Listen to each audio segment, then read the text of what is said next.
गोपालगंज में किशोर नाम का एक किसान अपनी पत्नी माधवी और दो बेटियों नेहा और स्नेहा के साथ रहा करता था। किशोर अपने खेत में सब्जियां उगाकर उन्हें बाजार में बेचा करता था। इसी से उसकी रोजी रोटी चलती थी। सब्जी ले लो, सब्जी ताजा ताजा हरी हरी सब्जी। जो आएगा वो खाएगा और जो नहीं आएगा वो पछताएगा। अरे किशोर भाई, ये बात तो तुमने बिल्कुल सच कही। जिसने तुम्हारी हरी ताजी सब्जियों को नहीं चखा वो तो सचमुच पछताएगा।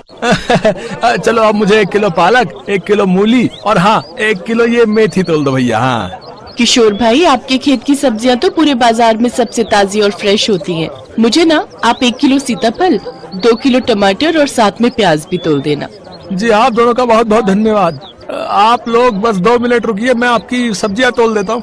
किशोर अपने खेतों की खूब देखभाल करता और उनमें तरह तरह की सब्जियां उगाकर बाजार में बेचता। सर्दियां अब जा चुकी थी और गर्मी का मौसम शुरू हो गया था। गर्मियों के मौसम में किशोर जब भी काम के लिए घर से निकलता तो उसकी पत्नी उसको ठंडा ठंडा सत्तू बनाकर देती। अरे माधवी, अगर तुम्हारा सत्तू बनकर तैयार हो गया हो तो मुझे जल्दी से दे दो। सूरज सर पर चढ़ाया है और मुझे बाजार जाने के लिए देर हो रही है। जी अभी लाई। कितना टाइम लगा दिया तुमने। तुम्हें पता है ना, ग्राहक के आने का टाइम हो गया है। जी वो मैं पड़ोस में जो प्रिया मैडम है ना, उनके यहाँ से बर्फ लेने गई थी। आपको पता है उनके घर में तो फ्रिज भी है और एसी भी। जब मैं उनके घर गई तो अंदर एसी चल रहा था। मुझे तो ऐसा लगा मानो मैं राजस्थान से कश्मीर पहुंच गई हूँ। ओए होए, कितना मजा आ रहा था, मैं आपको बता भी नहीं सकती। काश कि अपने घर में भी एक एसी होता।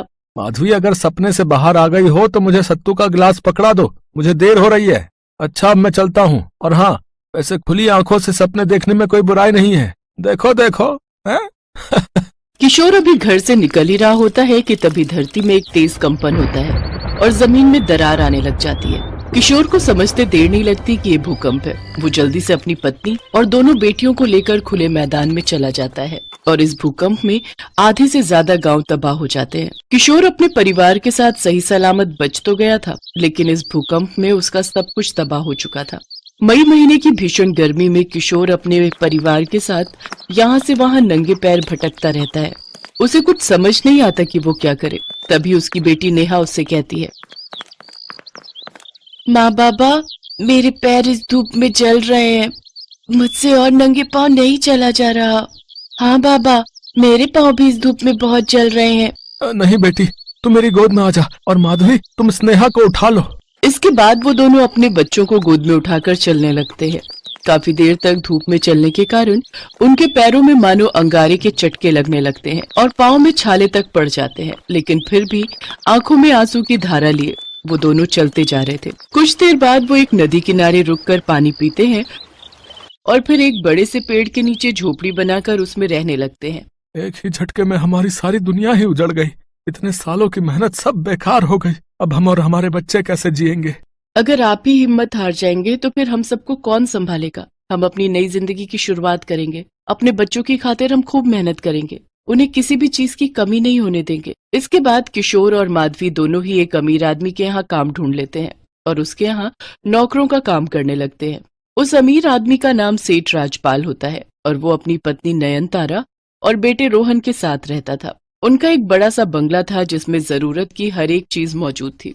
घर में 8 कमरे थे और सभी में एसी लगा हुआ था। यहाँ तक उनकी रसोई में भी एसी लगा हुआ था। किशोर उनके घर में साफ सफाई का काम किया करता था, जबकि माधवी उनके लिए खाना बनाया करती थी। एक रोज नेहा और स्नेहा भी अपने माता पिता के साथ सेठ जी के बंगले पर आती हैं। तभी वो दोनों रोहन के कमरे के बाहर खड़े होकर चुपके से देखती हैं। रोहन, ये लो बेटा, ये रही आपकी आइसक्रीम, कोल्ड ड्रिंक और ये पिज्जा। अब आप आराम से बैठकर टीवी देखो। और ये लो, अब मैंने एसी भी ऑन कर दिया। और हाँ, इन सब के बाद आपको स्टडी भी करनी है। Okay, do you understand? Okay mom, मैं सब समझ गया। आप बार बार मुझे एक ही बात मत बोला करो। मैं कोई दूध पीता बच्चा नहीं हूँ। ओके बाबा। अच्छा, अब एसी ऑन है, अब ज्यादा ठंड लगे तो इसे बंद कर देना। Okay okay mom. इसके बाद नयनतारा वहां से चली जाती है। उस कमरे से ठंडी ठंडी हवा बाहर भी आ रही थी, जिसका आनंद नेहा और स्नेहा ले रहे थे। वाह यार स्नेहा, कि रोहन तो कितना भाग्यशाली है, इसके कमरे में तो एसी लगा हुआ है। हाँ नेहा, काश हम भी एसी में रह पाते। तभी रोहन की नजर उन दोनों पर जाती है और वो चिल्लाते हुए कहता है, तुम गरीब फटीचर लोग यहाँ मेरे कमरे के बाहर खड़े होकर मुफ्त में एसी की हवा खा रहे हो। चलो निकल जाओ यहाँ से। रोहन उन दोनों को धक्का मारकर गिरा देता है। तभी वहाँ नयनतारा, राजपाल, किशोर और माधवी भी आ जाते हैं। नेहा, स्नेहा बेटी, तुम दोनों ठीक तो हो ना? तुम दोनों को कोई चोट तो नहीं आई ना? नहीं माँ, हम लोग ठीक है। तुम दोनों सच कह रही हो ना? हाँ पापा, हम सच कह रहे हैं, हमें कोई चोट नहीं आई। डैड, आपको पता है ये दोनों फटीचर गरीब कहीं की मेरे रूम के बाहर खड़े होकर मुफ्त में एसी की हवा खा रही थी। ये बात सुनकर राजपाल और नयनतारा गुस्सा हो जाते हैं और किशोर और माधवी को खूब खरी खोटी सुनाते हैं। अरे तुम दोनों ने अपने बच्चों को अक्ल सिखाई है कि नहीं?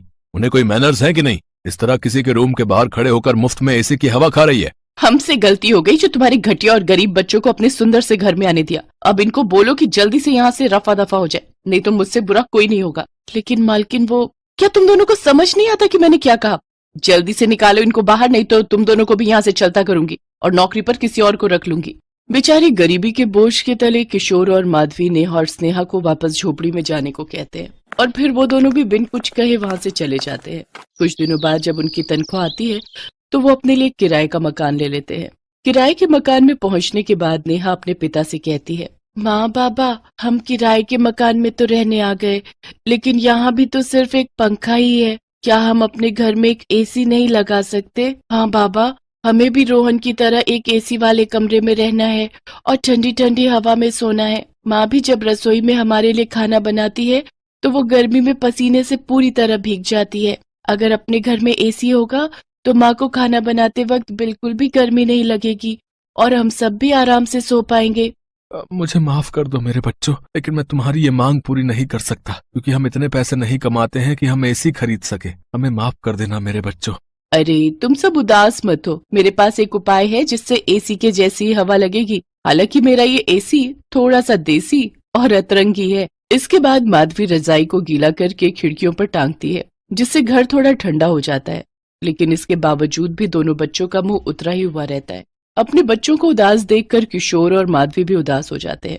ऐसे ही कुछ दिन बीत जाते हैं। एक रोज नयनतारा अपने गार्डन के पौधों को पानी दे रही होती है कि तभी वहाँ कुछ गुंडे आते हैं और नयनतारा को किडनैप करके अपने साथ ले जाते हैं। उसको किडनैप होता देख किशोर और माधवी देख लेते हैं और वो जोर से चिल्लाते हैं, मालकिन! माधवी जल्दी चलो, हम साइकिल में बैठकर उनका पीछा करते हैं। तब तक तुम पीछे बैठकर पुलिस को फोन लगाना।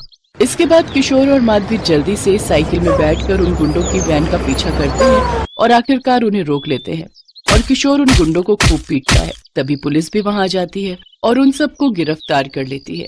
घर पहुंचकर नयनतारा राजपाल और रोहन को सारी बात बताती है।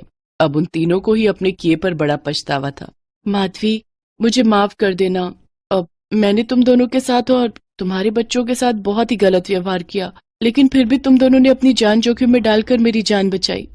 थैंक यू अंकल आंटी, मेरी मम्मी की जान बचाने के लिए। मेरी तरफ से आप दोनों को और नेहा स्नेहा को भी सॉरी। अब किशोर, ये कुछ पैसे रखो, इन पैसों को तुम हमारी तरफ से इनाम समझ कर रख लो और प्लीज मना मत करना। हम तीनों को ही अपनी गलती का पछतावा है। इसके बाद वो तीनों ही अपनी गलती की माफी मांगते हैं और किशोर और माधवी उन पैसों से अपने घर के लिए एसी खरीदते हैं। एसी देखकर नेहा स्नेहा बहुत खुश होती हैं। ये अब हमारे घर पर भी एसी है, हम भी ठंडी ठंडी हवा खाएंगे। सचमुच, अब हम भी रात को आराम से सोएंगे। इसके बाद वो तीनों ठंडी ठंडी हवा में एसी में चैन की सांस लेते हैं। अगर आपको हमारा ये वीडियो पसंद आया हो तो इसे लाइक करके अपने दोस्तों के साथ जरूर शेयर करें। हमारे इस चैनल को सब्सक्राइब कर लीजिए जिससे कि आपको हमारे इसी तरह के रोचक और पौराणिक वीडियोस हमेशा देखने को मिलते रहेंगे।